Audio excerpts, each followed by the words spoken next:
Hello and welcome to the Modern Guy YouTube channel. This is now the second part of the GoPro Hero 11 Black review. This will be more about the features. I've had it around about 3 weeks, so the features that I've been able to use, what I like about it, what I'm not so keen on. Right, let's get into it. The first one is on battery life. So the battery life is considerably less than I anticipated. You roughly get about 40 minutes filming, and that's in standard 2.7K with 60 sort of frames per second. What I found is if you do a lot of like short video clips, that again also eats into the battery. I did anticipate probably getting a couple more, maybe an hour and a half out of each battery on better, higher resolution settings, but unfortunately it's quite poor. My first sort of instance, and it does incredibly overheat when it is in use. The heating element of the GoPro is really bad. Obviously, if you've got the sort of head mount on, so you can do a bit of a point of view recording, it basically starts burning your forehead, to be quite frank with it, which is obviously quite disappointing. I've not had it like where the camera's shut off due to overheating. I've not had that one yet. It just gets considerably hot when used. So if we go through, you've turned it on. So if you start, I tend to click the little button. So it starts off with video capture, photo capture, or time lapse. It's the on and off button you press. What you do have to do before you start with anything, so if you pull the dashboard down, scroll across, you do have to change controls from, because when you first get it out, it goes from easy.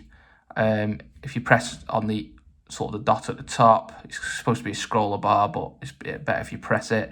It unlocks the Pro features, which then the Pro features are sort of the star trails, the vehicle trails, moving vehicles, etc. I also have it on extended battery life. This obviously reduces the video quality, but even on extended battery life, you only roughly get about 40 minutes. You can have it off the battery life, which then gives you higher quality imagery, but I imagine that will absolutely shred your battery. So I do have on that. It lowers the resolution a little bit. I can't seem to see a massive difference, so I tend to keep mine on extended battery life. So that's where we are. So the different features, you've got voice activated on this menu here. You've got the beeps, so that tells you when you want it on or stop recording. I tend to have that on, especially if I'm doing like point of view videos, which if you're turning it off, stopping recording, it does 3 beeps. If you turn it on, it just does the singular. So I tend to have that on. I don't tend to have quick capture on, to be fair. I don't really have lock screen on because I've not been out. I've been out in the rain, but it's not interfered with the touch screen as it is. I imagine when I start using it for involvement of water, then or heavy rain, then I'll probably need that, because obviously as the rain drips onto the screen, it'll start interfering with the touch screen. The front screen options. So this button here, that's screen options. So this can basically go through, and you can either have front screen in terms of the full front screen, so you can do a selfie. So if your camera's being mounted somewhere, you can see what it's being looked at. You've then got actual screen that tells you displays what sort of feature you're in, i.e. Standard view, etc. on the front. And then you've got basically just tells you the status, i.e. how long you've been recording for, and the battery life, and the micro SD card memory availability. And then the last one is obviously just turning the screen off. You can have it just on blank like that, so it doesn't actually show anything. I tend to have it on full screen. I imagine it will increase your battery with no screen on, but I tend to like it with that on anyway. So if you do spin the camera around, you can see, at least you're looking at yourself, instead of having half the image off the screen, because you can't actually see that your camera's pointing at your face. So that's the screen options, the front screen options anyway.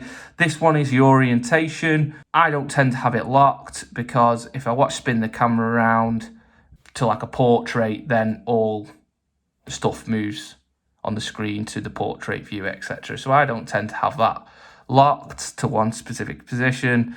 And then the last one is max lens mode, and that gives you a better photo.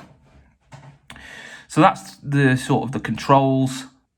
So if we go from the start, when you first turn it on, you get presented obviously with your front screen like this, being on video. If you click on the activity, these are preset programs. So you got standard, which is 1080p, 24, and it's in a linear. You can then go on the pencil, which is next to it, which then you can doctor all these. So they can change like the lens to wide, super view, which is ultra wide.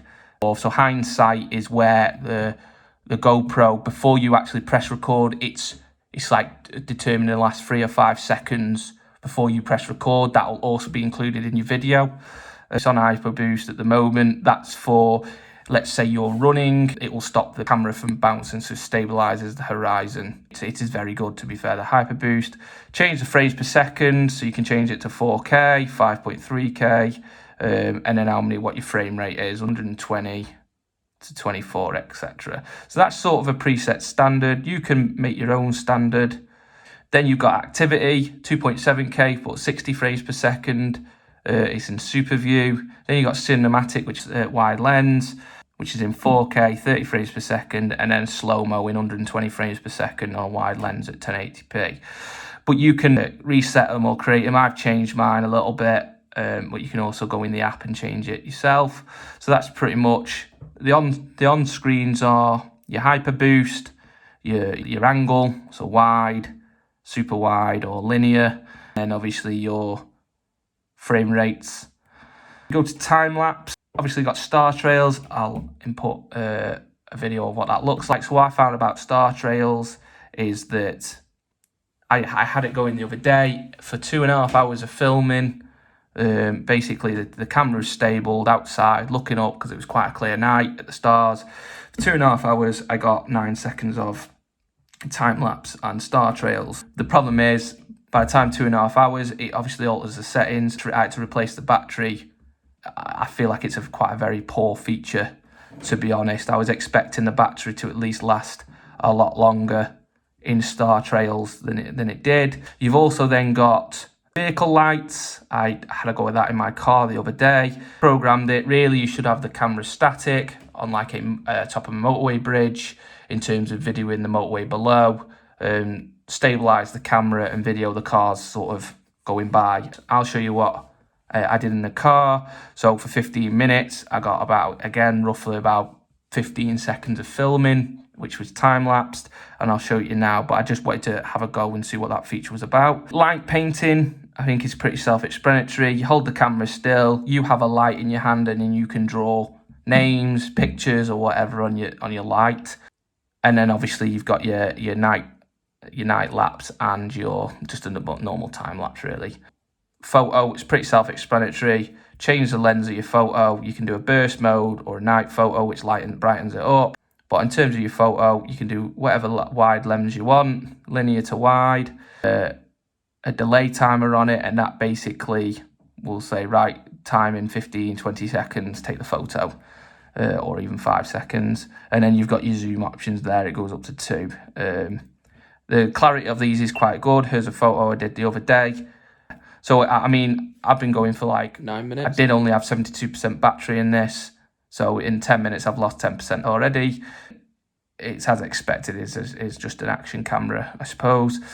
In terms of other features, so when you connect it to the Quick app, it basically, you can do a download quick. It joins the Wi-Fi on from the camera. You can download all your images into your space. I tend to wipe the SD card. I've got a 32 gigabyte SD card in this, and it's got 1 hour and 18 minutes of filming. I've just recently purchased an 128 gig. I will probably get a couple of them, 3 or 4 hours filming. So if I can get a couple, I could do a weekend's filming, interim points. So that is the GoPro Hero 11 Black. I hope you liked part 2. Part 1 was previously out last week. Please go onto my YouTube channel, The Modern Guy, and view part 1. Any queries, please leave a comment. Please like and subscribe, and I will do more reviews of the GoPro in the oncoming months to see how I get on. Thank you.